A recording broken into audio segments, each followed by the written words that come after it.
Olá, graça e paz da parte de nosso Senhor e Salvador Jesus Cristo, amém? Seja bem-vindo, você está no canal Beit Sefé, Escola Bíblica à Distância. Nós estamos estudando a revista Palavra e Vida da Convenção Batista Fluminense, cujo tema central neste trimestre será Epístolas para o Nosso Tempo. Hoje, na lição de número 1, o tema será Vivendo pela Fé, a Carta aos Romanos. Começaremos o trimestre estudando a carta de Paulo aos Romanos. Essa carta é considerada por muito uma das mais importantes de Paulo. Além de ser a maior em volume, é também muito influente. Base dos estudos doutrinários de grandes teólogos e pensadores cristãos. A mensagem central de Paulo nessa carta é apresentar a sua visão do Evangelho de Cristo, na qual a condição de condenação humana é apresentada. Mas a justificação pela graça é a alternativa mostrada. E a santidade é um chamamento a um novo estilo de vida. Ela tem uma mensagem atual, pois todo ser humano precisa de uma mensagem de esperança em meio ao pecado. Vamos ler a Bíblia em Romanos, capítulo 1, versículos 1 ao 6. Paulo, servo de Cristo Jesus, chamado para ser apóstolo, separado para o Evangelho de Deus, o qual foi prometido por ele de antemão por meio dos seus profetas nas Escrituras Sagradas, acerca de seu filho, que como homem era descendente de Davi, e que mediante o Espírito de Santidade foi declarado Filho de Deus com poder, pela sua ressurreição dentre os mortos, Jesus Cristo nosso Senhor. Por meio dele e por causa do seu nome, recebemos graça e apostolado para chamar dentre todas as nações um povo para a obediência que vem pela fé. E vocês também estão entre os chamados para pertencerem a Jesus Cristo. Vamos orar? Pai, nós te louvamos, ó Deus, e te agradecemos pelo privilégio e pela oportunidade de estudar a tua palavra. Que o teu Espírito Santo possa nos abençoar e nos iluminar para que compreendamos o que o Senhor quer falar conosco através destas lições. Nós oramos e te agradecemos em nome de Jesus. Amém.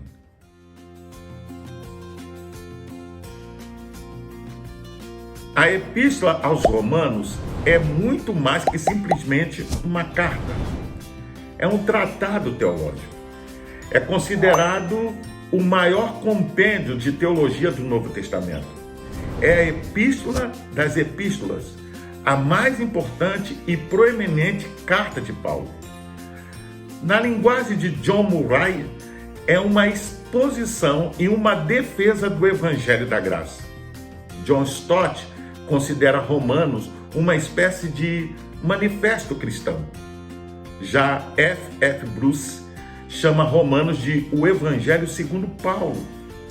Nenhum livro da Bíblia exerceu tanta influência sobre a teologia protestante e nenhuma carta de Paulo revela de forma tão clara o pensamento teológico do apóstolo dos gentios. Desta forma, não temos como discorrer sobre todos os temas apresentados em seus 13 capítulos. Por isso, vamos nos deter apenas em alguns aspectos importantes para os dias de hoje e a sua aplicação, de forma, podemos assim dizer, a trazer bênção e desafio para se viver uma vida relevante em nossa sociedade. Vamos assim nos deter em apenas 3 pontos. Como se manifesta a ira de Deus contra o pecado humano, como o ser humano pode ser justificado e a santidade de vida como correspondente humano.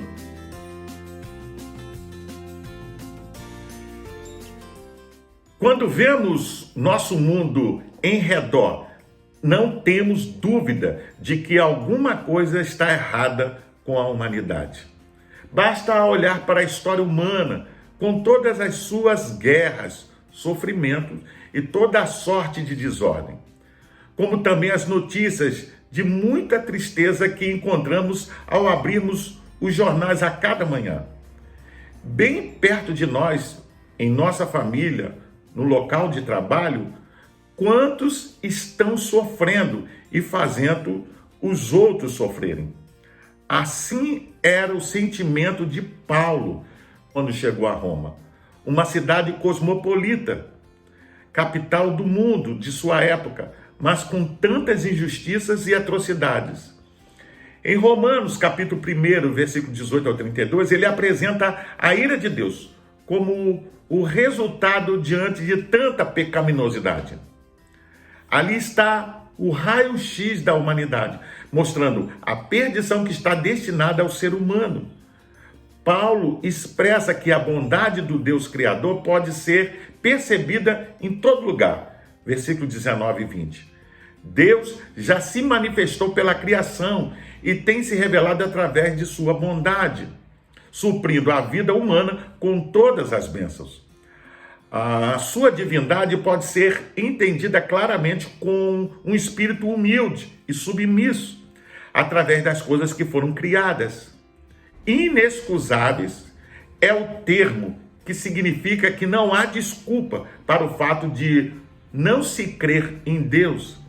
Verdade é que todos podem conhecer a Deus em seu entendimento, versículo 21 ao 22, pois todas as pessoas têm a imagem de Deus impregnada em sua mente, mas não o fazem e ainda querem se colocar no lugar de Deus, fazendo-se sábios aos seus próprios olhos, o que na verdade não passa de loucura, pois o ser humano é apenas pó da terra sem o fôlego divino.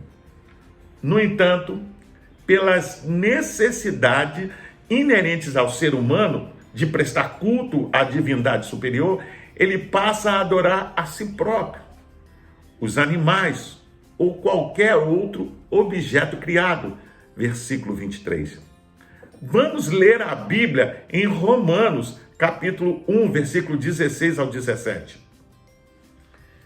Não me envergonho do Evangelho, porque é o poder de Deus para a salvação de todo aquele que crê, primeiro do judeu, depois do grego, porque no Evangelho é revelada a justiça de Deus, uma justiça que do princípio ao fim é pela fé, como está escrito, o justo viverá pela fé.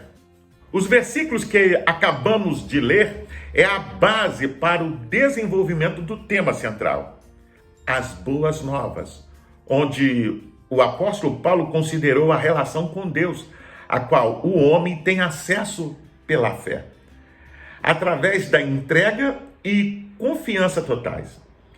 Em contraste com a fé, ele coloca a ira de Deus que o homem pode atrair por sua deliberada cegueira, por assim dizer, para com Deus e render culto a seus próprios pensamentos e seus próprios ídolos, em vez de adorar a Deus. O comentário bíblico Beckham diz que os homens não têm o direito de reivindicar a graça divina. Toda a raça de homens incrédulos existe sob a ira de Deus. Todos os homens em geral, porque se afastaram do Criador em direção à criatura e se tornaram moralmente depravados. Os judeus, em especial, porque eles desobedeceram a maior revelação de Deus, a lei.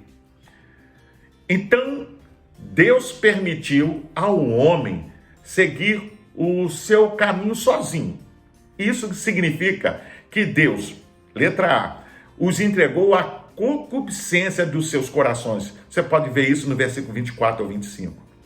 E aos seus próprios desejos carnais, para desonrarem seus próprios corpos. A mentira prevaleceu e levou o homem a servir a criatura ao invés do Criador, que é bendito eternamente. Amém. Letra B.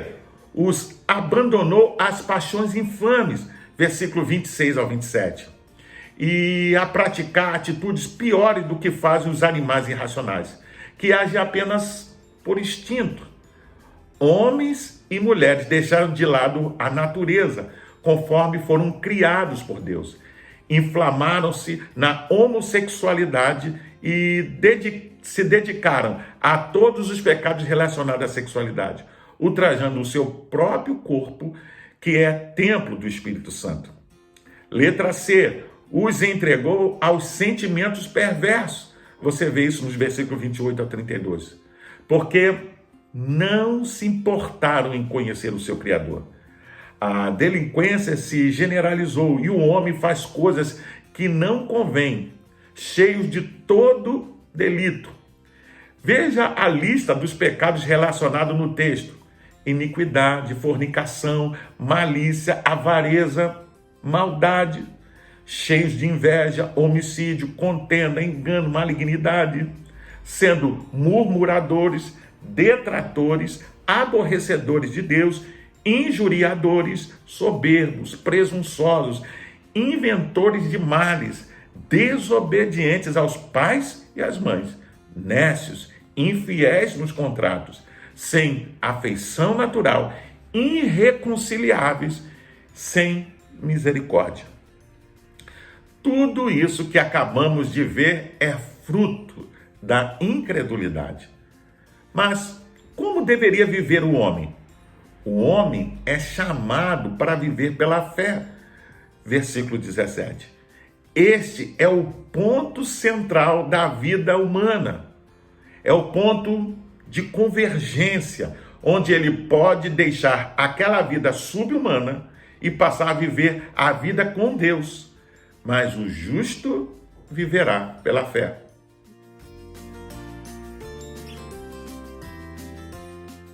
O Deus Criador é o justo juiz de toda a terra pecaminosa. Por que Deus precisa julgar? Porque Ele é santo e porque não há nenhum ser humano que não seja responsável pelos seus feitos pecaminosos. Todos, sejam judeus ou gentios, têm a mesma condição iníqua perante a santidade divina. Vamos ler a Bíblia em Romanos, capítulo 3, versículos 9 ao 12. Que concluiremos então? Estamos em posição de vantagem? Não. Já demonstramos que tanto os judeus quanto os gentios estão debaixo do pecado. Como está escrito, não há nenhum justo, nenhum sequer. Não há ninguém que entenda, ninguém que busque a Deus. Todos se desviaram, tornaram-se juntamente inúteis. Não há ninguém que faça o bem, não há nenhum sequer. Nestes versículos, o apóstolo mostra que não há um justo, nenhum sequer. Verso 10. A consequência é que toda boca deve estar fechada e todo mundo é condenável diante de Deus. Você pode observar isso no versículo 19 e 20. O objetivo de Paulo é mostrar que toda a humanidade, tanto os judeus como os gentios, são moralmente falida, incapaz de reivindicar um veredito favorável no tribunal de Deus. E está desesperadamente necessitada de sua misericórdia e do seu perdão. Que Deus faça justiça é o anseio de todos que sofrem injustiça. Há uma promessa feita desde a separação do homem e seu Criador, fruto do grande amor de Deus. Na eternidade, Apocalipse 13, verso 8, ele estabeleceu a forma pela qual homens pecadores poderiam se relacionar novamente com ele. Essa promessa foi sendo anunciada na história através da lei e dos profetas, que culminaria com a chegada de um Redentor, o justo que morreu pelos pecadores. Esse novo estado de justiça é recebido unicamente pela fé na obra de Cristo. Você pode ver isso no versículo 22 ao 23 de Romanos, capítulo 3. e é também conferida gratuitamente, pois ninguém jamais merecerá. Por isso que é um presente, é graça, advinda de um alto preço pago por Jesus na cruz, com seu sangue derramado, versículo 24 ao 28. Outro aspecto dessa justiça divina é que ela é universal. Ela está disponível para todas as pessoas de todas as raças, tribos, línguas e nações da terra. Não está presa a uma nação ou credo religioso. Paulo usa termos como circuncisos e incircuncisos para mostrar essa realidade, ou seja, os judeus descendentes de Abraão e os gentios, versículo 29 ao 31. Quantas pessoas ainda estão perdendo o privilégio da salvação?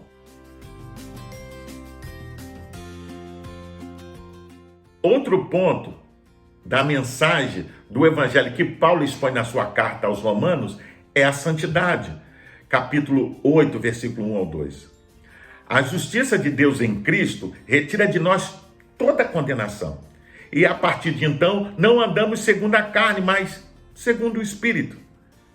Que é isso senão viver em santidade? É assim que acontece com você?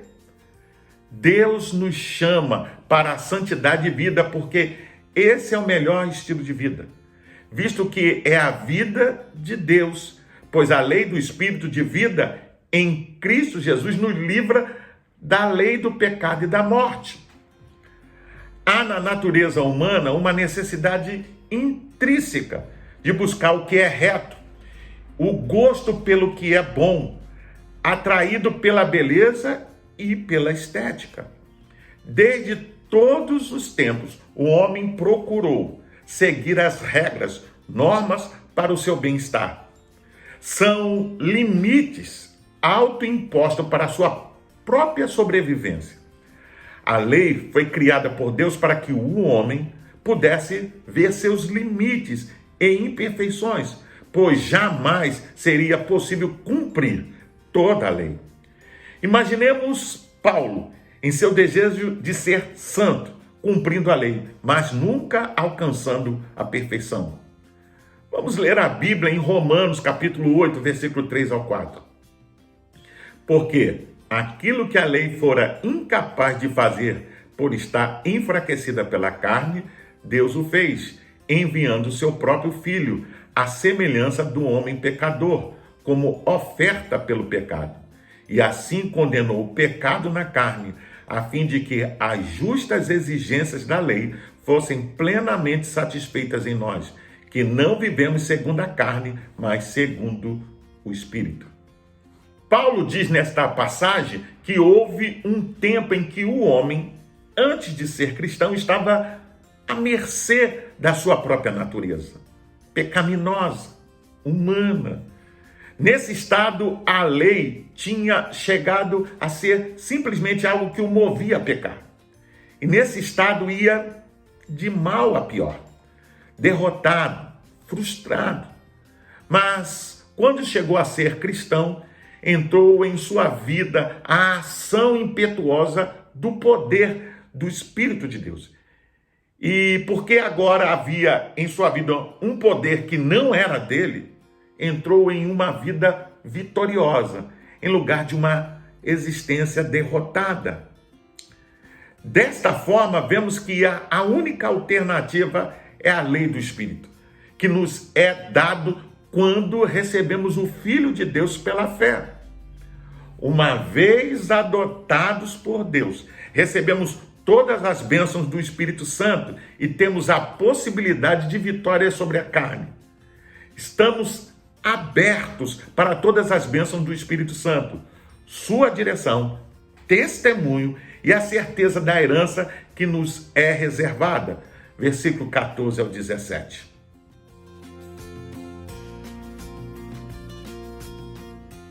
A epístola termina com um hino ou cântico de glorificação.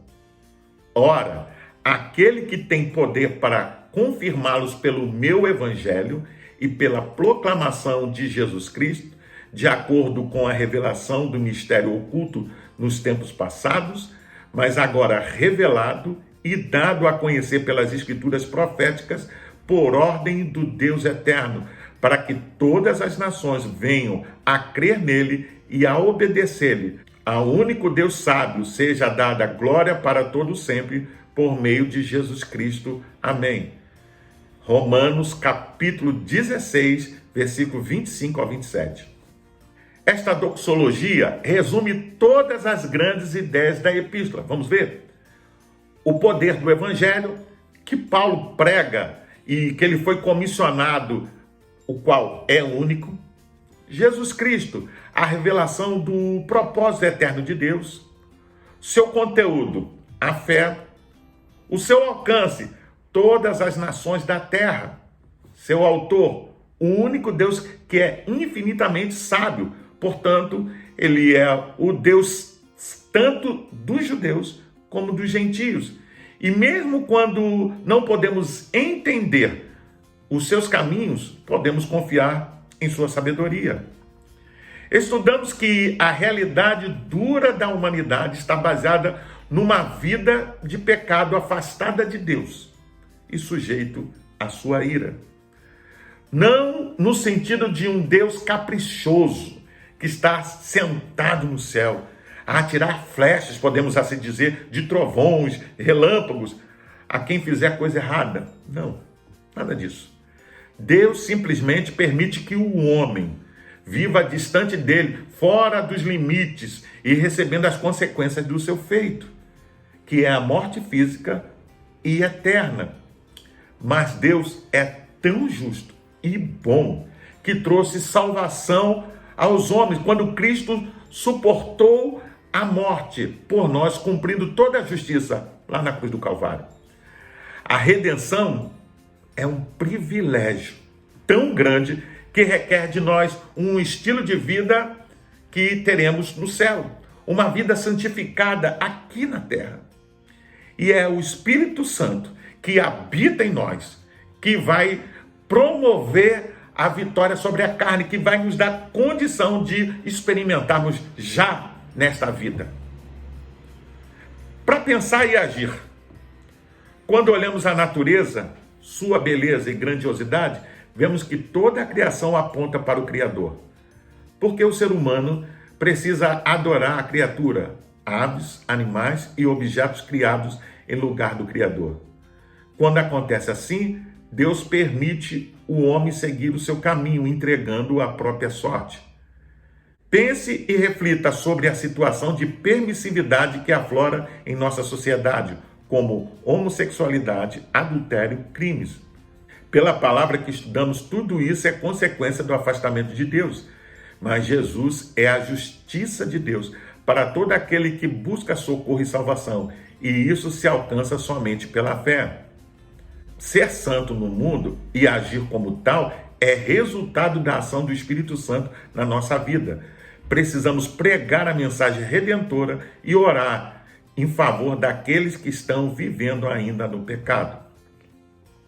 Eu convido você a fazer a leitura diária que vai de segunda até domingo e você vai encontrar diversos textos que vão te ajudar a entender e a compreender melhor essa lição. Você pode também baixar a revista Palavra e Vida da Convenção Batista Fluminense. Basta acessar o link que vai estar na descrição deste vídeo. Você entra, se cadastra e baixa para o seu tablet, celular ou computador e não só vai poder rever essa lição, mas vai poder acompanhar as futuras lições. Pois bem, eu sou o pastor Carlos Guerra e você está no canal Beit Sefer, Escola Bíblica à Distância. Hoje nós estudamos a lição de número 1 e o tema foi Vivendo pela Fé, a carta aos Romanos. Eu gostaria de deixar ainda uma recomendação a todos aqueles que assistem o canal, mas ainda não pertencem a uma igreja evangélica. Procure uma igreja batista perto da sua casa e faça uma visita. Sem dúvida, você será bem recebido. Caso não haja, procure uma igreja que tenha compromisso com a pregação genuína da palavra de Deus. Para se inscrever é rápido, é fácil, basta clicar aqui embaixo. Dá um gostei, faça um comentário, emita a sua opinião. Todas serão respondidas. Não deixe também de acionar o sininho para receber as futuras notificações. Compartilhe com seus contatos nas suas redes sociais para que mais e mais pessoas tenham acesso ao conteúdo dessa lição. Até o próximo encontro. Fique na paz. Deus te abençoe.